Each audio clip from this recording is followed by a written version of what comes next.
এ বেঈমান আবু জেহেল এরও নাম বাপ যে হাদিসে লিখেছে তার আসল নাম ছিল আমর ইবনে হিশাম। কি নাম বললাম একটু জোরে বলে? আমর ইবনে হিশাম, এটা আবু জেহেলের আসল নাম। কিন্তু মক্কার লোকেরা আবু জেহেলকে আমর ইবনে হিশাম, হিশামের বেটা আমর বলে ডাকতো না। আবু জেহেলের প্রচন্ড মেধা ছিল, সেই জামানায় উচ্চ শিক্ষায় শিক্ষিত ব্যক্তি ছিল, সে মূর্খ ছিল না। তাকে লোকেরা নাম দিয়েছিল আবুল হিকাম। এটা আরবি শব্দ, এর মানে কি জ্ঞানী গুণী বুদ্ধিজীবীর বাপ। তাহলে এই যে আবু জেহেল কেন রাসূলুল্লাহ বললেন? এই বেঈমান আবু জেহেল তিনি জানতো, সেই বেঈমান জানতো যে মুহাম্মদ সাল্লাল্লাহু আলাইহি ওয়াসাল্লাম প্রকৃতি আল্লাহর রাসূল। জানার পরও এই বেঈমান আমার বিশ্ব নবীকে অনেক বাপ যে আপনার পরীক্ষার মধ্যে ফেলেছে, অনেক জায়গায় অপমান করার চেষ্টা করেছিল। কিতাবে লিখেছে একদিন বেঈমান আবু জেহেল রাত্রি বেলায় না দিনের বেলায় তার বিবিকে বলল, বিবি দেখো তিনি ঘরের বাইরে কেউ আছে কিনা। তার বিবি ঘরের বাইরে চারিদিক দেখে বলল কেউ নেই। বলে কেউ নেই? বলে নেই। বলে আয় বিবি দরজাটা লাগিয়ে দাও। দরজা লাগিয়ে দিল। আবু জেহেল আগুনে থেকে বাপজি ছোট ছোট কাঙ্কর পাথর বাপজি তুলল। কয়েকটা পাথর তুলে হাতের ভিতরে এইভাবে মুঠ বেঁধে পকেটের ভিতরে এইভাবে হাত ভরে নিয়ে খুঁজতে লাগলো রাসূলুল্লাহ কোথায় আছে। দেখে আপনার আমার নবী জনাবে মুহাম্মদ রাসূলুল্লাহ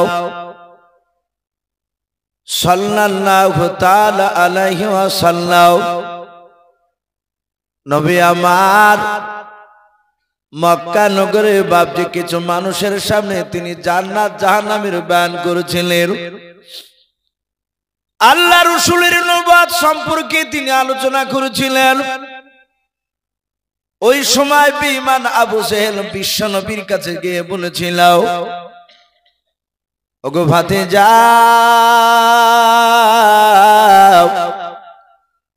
বলো বলো তুমি নাকি নবুয়তের দাবি করেছো? মনে হাও।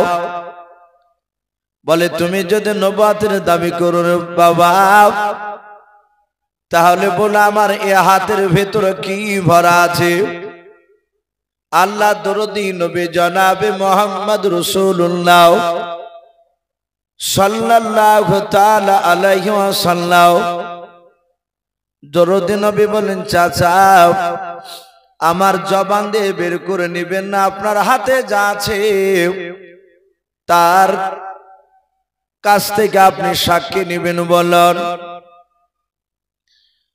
আবু জেহেল বলল, তোমার জবান থেকে না হয়ে যদি আমার হাতের ভিতরে যা আছে এতে যদি তোমাকে নবী বলে মেনে নেয়, তাহলে জানবো তুমি সত্যিকারের নবী।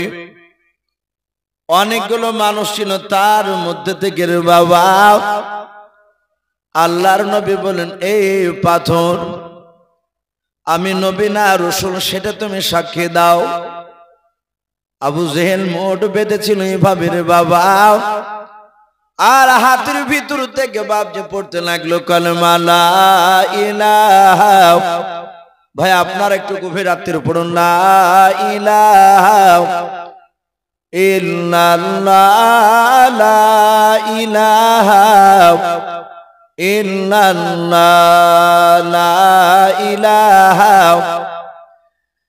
লা ইলাহা ইল্লাল্লাহু মুহাম্মাদুর রাসূলুল্লাহ। বলুন সাল্লাল্লাহু তাআলা আলাইহি ওয়াসাল্লাম। আবু জেহেল অবাক হয়ে গেল, সর্বনাশ, এই পাথরও সাক্ষী দেয়। আবু জেহেল বিশ্ব নবীর উপর কলেমা পড়ল না, সে চলে গেল। চলে যাওয়ার পরে উদবা, সাইবা, আবু সুফিয়ান, আবুল আহাব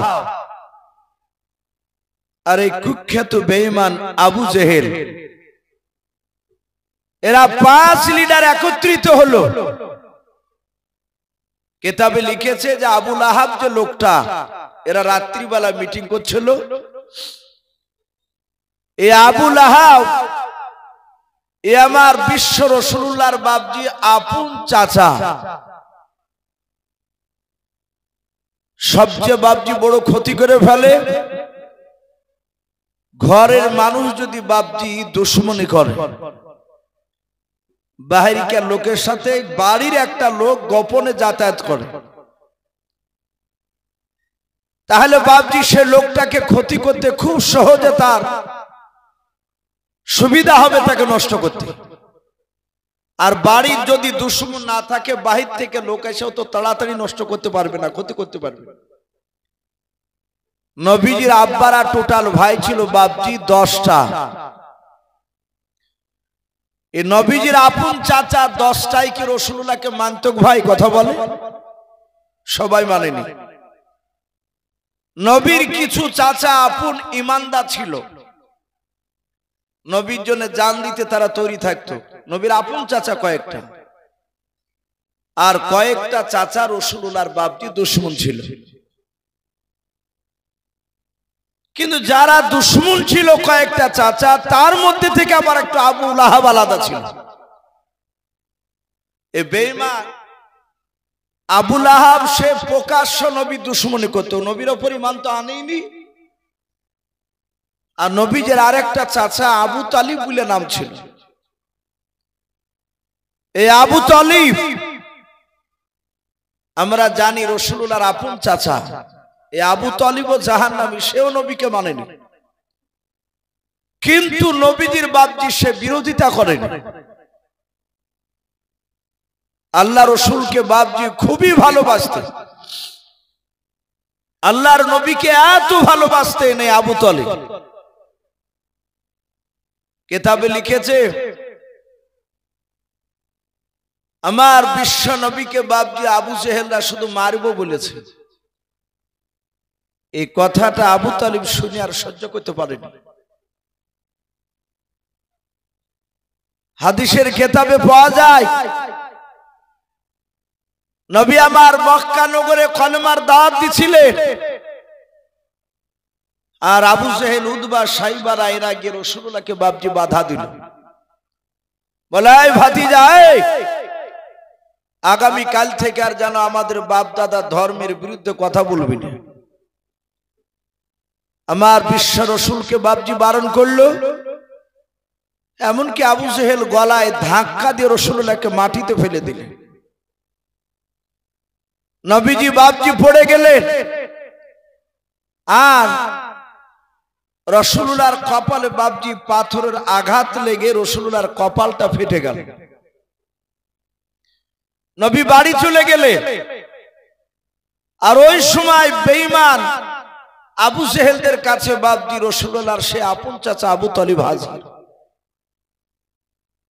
আবু জেহেল যেমন নেতা ছিল, আবু তালিবও বাপজি কুরাইশ বংশের বড় একজন নেতা।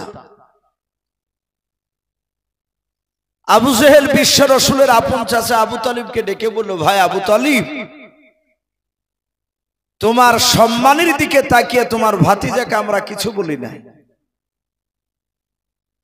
এই আবু তালিব, তোমার ভাতিজা 14 দিন ধরে আমাদের বাপ দাদার বিরুদ্ধে কথা বলছে, সে নতুন কলেমার দাওয়াত দিচ্ছে। আগামীকাল যদি তোমার ভাতিজা কলেমার দাওয়াত দেয় তাহলে আমরা মারতে বাধ্য হব। যাহাতে মারবো বলল, আর আবু তালিবের 2 চোখে বাপজি পানি চলে আসলো। রাসূলের উপর ঈমান আনেনি, কিন্তু নবীকে খুব ভালোবাসত। আবু জেহেল বলল, আজকে রাত্রিবেলা তোমার ভাতিজাকে বারণ করবে, আশা করি তোমার বারণকে সে শুনবে। আবু তালিব বলেছিল, ওরে আমার বন্ধুরাও, মুহাম্মদ সাল্লাল্লাহু আলাইহি ওয়াসাল্লাম আমার কাছে 8 বছর থেকে 25 বছর পর্যন্ত একই সঙ্গে খাবার খেতাম। আল্লাহ রাসূলকে আমি রাত্রি বেলায় বারণ করে দিব। আল্লাহর নবী জনাবে মুহাম্মদ রাসূলুল্লাহ সাল্লাল্লাহু তাআলা আলাইহি ওয়াসাল্লাম দরুদ নবী আমার সারাদিন কলমার দাওয়াত দিয়ে বাড়িতে বাপজি এসেছেন। এদিকে আবু তালিব বেঈমান তার বিবিকে ডেকে বলেছিল, বিবি রে, একটা বাসনে যেন দুজনের খাবার যেন সাজানো থাকে। অনেক দিন ধরে আমার ভাতিজাকে নিয়ে একসঙ্গে খাবার খাই নাই। আল্লাহর নবী জনাবে মুহাম্মদ রাসূলুল্লাহ সাল্লাল্লাহু তাআলা আলাইহি ওয়াসাল্লামকে ডাকলেন। নবী আমার বসে পড়লেন। আবু তালিব বলল, ভাতিজা খাবারটা তুমি খেয়ে নাও রে বাবা। আল্লাহর নবী যে এইভাবে হাত জোড় করে বলেছিলেন, চাচা আপনি তো ভালোই জানেন, আপনি আর আমি দুজনাই খাবার খেতে গেলে, ওগো চাচা আপনি আগে খাবার না খেলে আমি খাবার খাই নাই, বলুন সুবহানাল্লাহ। যাহাতে আল্লাহ রাসূল বাপজি এই কথাটা বাপজি বললেন।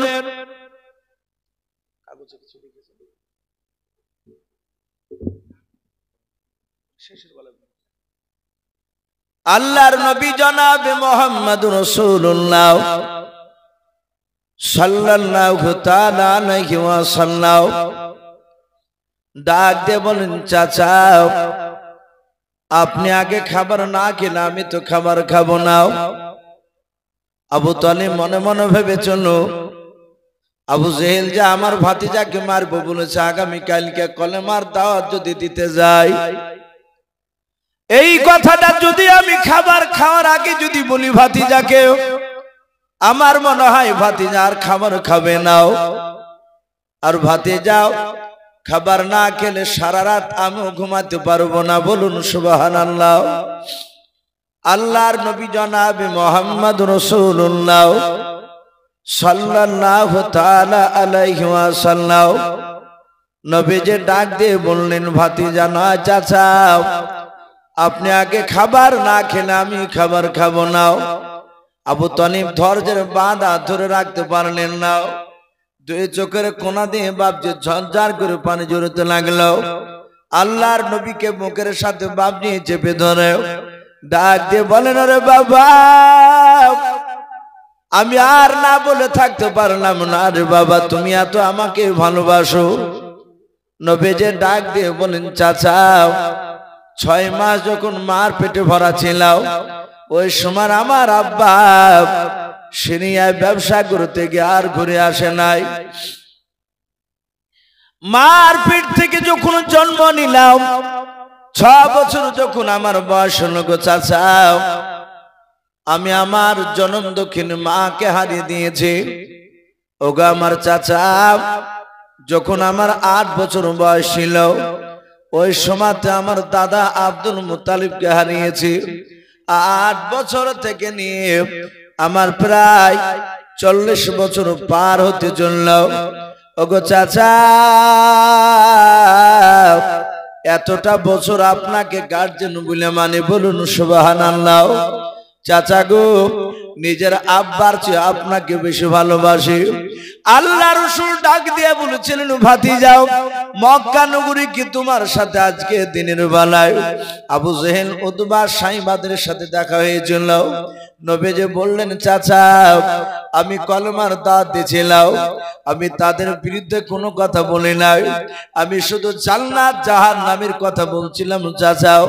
আর ওই সময় আবু জেহেল উতবা সাইবারাও আবু সুফিয়ান রাও ওরা এসে আমার গলায় ধাক্কা দিয়ে তারা আমাকে ফেলে দিল। ওগো চাচা, দেখুন পড়ে গিয়ে আমার কপালটা একটু ফেটে গিয়েছে, রক্ত বেরিয়েছিল। ওগো চাচা, আমি চরম কষ্ট পেয়েছিলাম। আল্লাহ রাসূলের চাচা আবু তালিব নবীকে বাবা বুকের সাথে জুড়ে ধরে বাপজি আবু তালিব নবীর খাম হওয়া জায়গাটায় কপালে বাপজি চুমা দিয়ে দিলেন। বিশ্ব নবীকে ডাক দিয়ে বলেছেন, ভাতিজা, আগামীকাল থেকে জনের কলমার দাওয়াত দিবা নাও, আমাদের বাপ দাদা ধর্মের বিরুদ্ধে কথা বলবা নাও। আল্লাহ রাসূল বলেন, চাচা আর কিছু বলেছিল? বলে হ্যাঁ, তোমাকে এক এক করে 3টা পুরস্কার দিবে রে বাবা, যদি তুমি কলমার দাওয়াত দেওয়া বন্ধ করে দাও। প্রথম নাম্বার, তোমাকে আরবের মধ্যে সবচেয়ে উচ্চ সম্মানের অধিকারী করবে। 2 নাম্বার, 200টা তোমাকে উট দেওয়া হবে। 3 নাম্বার, গোটা মক্কা নগরের মধ্যে সবচেয়ে বড় খাজুরের বাগানটা তুমি যেটা চাইবা সেটাই মক্কার তরফ থেকে তোমাকে ফ্রিতে দান করা হবে। ভাতিজারে, এই 3টা জিনিস পেয়ে গেলে আর তোমাকে মৃত্যু পর্যন্ত কাজ করা লাগবে না, বসে বসে তোমার দিন চলে যাবে। আল্লাহ রাসূল বলেন, চাচা, মক্কার আবু জেহেলের লোকেরাও আর কোনো কিছু দিতে রাজি হয়েছে কি? বলে ভাতিজা, এই 3টা জিনিস তোমাকে পুরস্কার দেব বলেছিল। আল্লাহ রাসূল বলেন, চাচা, খোদার কসম করে বলি চাচা, শুনে নাও, আপনাকে সাক্ষী রেখে আমি আপনার ভাতিজা কথা বলি, শুধু মক্কা 3টা পুরস্কার কেন, গোটা পৃথিবীর ধন সম্পদ যদি নিয়ে এসে আমাকে দিয়ে দেয়। ওগো চাচা, শুধু ধন সম্পদ নাই, আসমান থেকে সূর্য পেড়ে নিয়ে এসে যদি আমার ডানা হাতে দিয়ে দেয়, চাঁদ পেড়ে নিয়ে এসে যদি আমার বাম হাতে দিয়ে দেয়। ওগো আল্লাহর নবীজির ডাক দিয়ে বলছেন, চাচা, খোদার কসম করে বলি, আমি সত্য কথা, হক কথা বলা বন্ধ করব না। বলুন সুবহানাল্লাহ। আমি হক কথা বলবই। বলাই চাচা, আসমানের সূর্য চাঁদ নিয়ে এসে দিল, আমি কথা বলা বন্ধ করব। আবু তালিবের চোখ দুটো বাপজি কুখের মতো লাল হয়ে গেল, যাকে বারণ করছে শুনবে না। আবু তালিব বলেছিল, এই ভাতিজা, আমিও লাত উজ্জার কসম করে বলছি, সেই সময় মক্কার লোকেরা, কাফেররা বাপজি লাত উজ্জাকে সবচেয়ে বড় দেবতা বলে মানত। তারপরে আর একটা দেবতা মানত বাপজি হাবলকে।